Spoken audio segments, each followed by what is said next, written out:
Bienvenue à toutes et tous sur la chaîne Histoire d'aimer. Merci de votre présence pour ce 4e chapitre du 2e livre de l'Anabase de Xénophon. N'oubliez pas d'aimer, de commenter et de partager cet épisode, et pensez à nous suivre sur les réseaux sociaux avec notre page Facebook et notre profil Twitter. Dorénavant, je vous suggère de vous installer confortablement, de poser des écouteurs sur vos oreilles et de vous laisser guider. Je vous souhaite une excellente écoute. Xénophon, Anabase. Livre 2e, chapitre 4. On attend Tissapherme. Arié devient suspect aux Grecs. Tissapherme, de retour, devenant également suspect, les Grecs marchent séparément et établissent leur camp à distance. Arrivés à la muraille de Médie, perfidie des Perses et suite de la marche.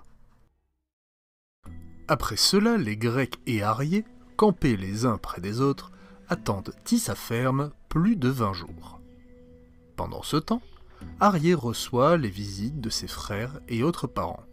Des Perses viennent également le trouver pour le rassurer et lui promettre, sur la foi du roi, que le roi ne se souvient plus de leur alliance avec Cyrus, ni de rien de ce qui s'est passé. Les choses étant à ce point, on s'aperçoit bientôt qu'Arié et ses soldats ont moins d'égard pour les Grecs. Si bien qu'un grand nombre de Grecs, mécontents de cette conduite, vont trouver Cléarque ainsi que les autres généraux et leur disent « Pourquoi rester ici ? Est-ce que nous ne savons pas que le roi paierait bien cher notre perte, afin que les autres Grecs aient peur de faire campagne contre le roi ? Il nous engage à rester ici parce que ses troupes sont dispersées, mais qu'ils les réunissent, il n'y a pas moyen qu'ils ne fondent pas sur nous. Peut-être creusent-ils, élèvent-ils des murs pour que la route nous soit impraticable. Jamais de bon cœur il ne voudra que retour en Grèce. Nous publions qu'étant si peu nous avons vaincu le roi devant ses portes, et qu'en le narguant, nous nous sommes retirés. » Cléarque répond à ces paroles. « Eh bien moi, je songe à tout cela. Mais je réfléchis que, si nous nous en allons maintenant, nous aurons l'air de nous en aller pour faire la guerre et de rompre la trêve. Dès lors, personne ne nous fournira d'achat de vivres, nous n'aurons plus à trouver du blé, personne ne nous servira de guide. Aussitôt que nous aurons fait cela, Arié s'éloignera de nous, et il ne nous restera plus un ami, et ceux mêmes qui t'étaient auparavant deviendront nos ennemis. Avons-nous quelque autre fleuve à passer ? Je ne sais. Mais ce que nous savons, c'est que l'Euphrate ne peut être traversé quand des ennemis en défendent le passage. S'il faut se battre, nous n'avons pas de cavalerie alliée, tandis que les cavaliers ennemis sont nombreux et bien montés. Ainsi, vainqueurs, nous ne tuons personne. Vaincus, pas un n'en réchappe. Je ne vois pas non plus pourquoi le roi, qui a tant de moyens de nous perdre, s'il le veut, aurait fait un serment, donné sa main et pris les dieux à témoin pour rendre sa foi suspecte aux Grecs et aux barbares. Il dit beaucoup d'autres choses semblables. Sur ce point arrive Tissapherme, ayant avec lui sa troupe, comme pour retourner chez lui, et Orontas également avec sa troupe. Ce dernier emmenait la fille du roi qu'il avait épousée. On part donc, guidé par Tissapherme, qui fait trouver à acheter des vivres. Arié, suivi des troupes barbares de Cyrus, marche avec Tissapherme et Orontas et campe avec eux. Les Grecs, qui se défient d'eux, marchent de leur côté sous la conduite de leur guide.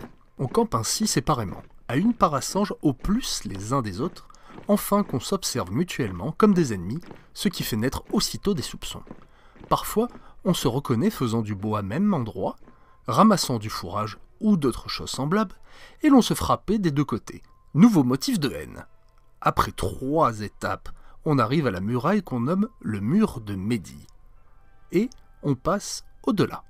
Il est construit en briques cuites au feu, liées avec de l'asphalte, sur une largeur de 20 pieds et une hauteur de 100. On le disait long de 20 parasanges. Il est à une petite distance de Babylone.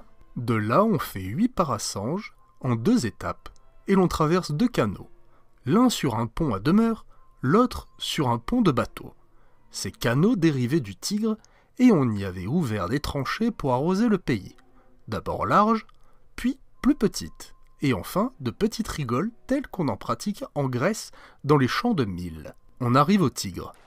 Près de ce fleuve est une ville grande et peuplée, nommée Cytas, à une distance de 15 stades. Les Grecs campent tout près et non loin d'un parc beau, vaste, planté d'arbres de toute espèce. Les barbares avaient passé le Tigre et ne paraissaient plus. Après le souper, Proxène et Xénophon se promenaient, par hasard, à la tête du camp en avant des armées. Arrive à eux un homme qui demande aux gardes avancés où ils trouveraient Proxène ou Cléarque.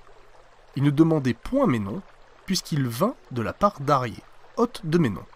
Proxène, s'étant nommé, cet homme lui dit « Je suis envoyé d'Arié et d'Artabase, gens dévoués à Cyrus, et qui vous veulent du bien. Il vous recommande de vous tenir sur vos gardes, de peur que les barbares ne vous attaquent cette nuit. Il y a beaucoup de troupes dans le parc voisin. Il vous engage également à envoyer une garde au pont du Tigre que Tissaphernes a résolu de couper cette nuit, s'il lui est possible, pour vous empêcher de passer et vous enfermer entre le fleuve et le canal. » Quand ils ont entendu ce rapport, ils conduisent l'homme à Cléarque et lui rendent compte de ce qu'il a dit. Cléarque se sent troublé, épouvanté même à ce récit. Cependant, un jeune homme de ceux qui étaient présents, après un moment de réflexion, fait observer qu'il y a désaccord entre l'attaque et la rupture du pont. Il est clair que, s'ils nous attaquent, ils seront vainqueurs ou vaincus. Vainqueurs, à quoi leur sert de couper le pont? Y en y-t-il plusieurs autres, nous ne saurions où nous sauver après une défaite. Si c'est nous qui sommes vainqueurs, le pont rompu, ils n'auront plus où fuir, et ils ne trouveront aucun secours dans les forces nombreuses qu'ils ont sur l'autre rive, du moment que le passage du pont n'existera plus. Alors Cléarque demande à l'envoyé de quelle étendue est le pays situé entre le Tigre et le canal. Celui-ci répond que le pays est vaste, avec de nombreux villages et beaucoup de grandes villes. On s'aperçoit alors que les barbares ont envoyé cet homme en sous-main, de crainte que les Grecs, après avoir coupé le pont, ne restent dans l'île où ils auraient eu pour retranchement d'un côté le Tigre et de l'autre le canal, avec des vivres assurés, puisque cette espèce d'île était vaste, fertile, peuplée de cultivateurs, offrant en outre un asile sûr à quiconque eût voulu inquiéter le roi. On prend ensuite du repos, tout en envoyant une garde à la tête du pont. Mais personne ne l'attaqua. Il ne parut même aucun ennemi devant le pont, ainsi que les sentinelles l'assurèrent. Le lendemain, au point du jour, on passe le Tigre sur un pont de 37 bateaux avec toutes les précautions possibles, car des Grecs qui étaient auprès de Tissaphernes avaient prévenu qu'on serait attaqué au passage. Mais c'était un faux avis. Seulement Gloss, avec quelques autres barbares, parut au moment où l'on passait, regarda si l'on traversait, et l'ayant vu, s'éloigna au galop.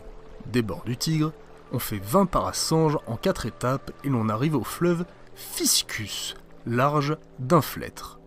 Il y a un pont. En cet endroit s'élève une grande ville nommée Opis. Les Grecs y rencontrent le frère naturel de Cyrus et d'Artaxerxès, amenant de Suse et d'Ectabane une armée considérable au secours du roi. Il fait faire halte à son armée et regarde passer les Grecs. Cléarque, qui était en tête, les fait défiler 2 à 2 et commande de temps à autre un moment d'arrêt. Ainsi, toutes les fois que la tête de la colonne s'arrête, le reste de la colonne en fait autant. De cette manière, elle parut très nombreuse aux Grecs, et le Perse, qui la regardait, fut frappé d'étonnement. De là, en 6 étapes, on fait 30 parasanges à travers les déserts de Médie, et l'on arrive au village de Parisatis, mère de Cyrus et d'Artaxerxès. Tissaphernes, pour insulter à Cyrus, permet aux Grecs de les piller, mais avec défense de faire des esclaves. On y trouve beaucoup de blé, de bétail et autres butins. On y fait ensuite 20 parasanges en 4 étapes dans le désert, ayant le Tigre à gauche. À la première étape, de l'autre côté du fleuve, on voit une ville grande et florissante nommée Caénae, dont les habitants apportent sur des radeaux faits de peau du pain, du fromage et du vin.